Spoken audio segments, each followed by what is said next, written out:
আজ যাব বড়মশাইয়ের মামার বাড়িতে। কেননা মামার বাড়িতে আছে হরিনাম। তো ওখানে হরিনাম বছর যেহেতু বসেছে, তো সেহেতু আমাদের নিমন্ত্রণ আছে ওখানে।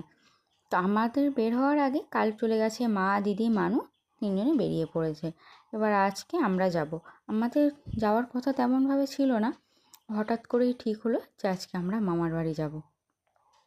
ঠিক আছে, চলো তাহলে। এবার মামার বাড়ি যাওয়ার আগে তো নিজের জিনিসপত্র সব কিছু গুছিয়ে নিয়ে ঘর গুছিয়ে বেরোতে হবেই। তারপরেও আজকে যাবে আমার সাথে আমার গপু, কেননা মা নেই বাড়িতে, মাও চলে গেছে, আর গপুকে আমি নিয়ে যাব। আর আমার তো অনেক দিন ধরে পিরিয়ডস চলছিল, তার জন্য আমি গপুকে নিতে পারিনি। তো আজকে ভালো হয়ে পিরিয়ডসটা যেহেতু ভালো হয়ে গেছে আমার 2 দিন আগে, তো ভালো করে পরিষ্কার হয়ে আজকে গপুকে আমার সাথেই নিয়ে যাব। চলো, তোমাদের সাথে দেখা হবে মামার বাড়িতে গিয়ে।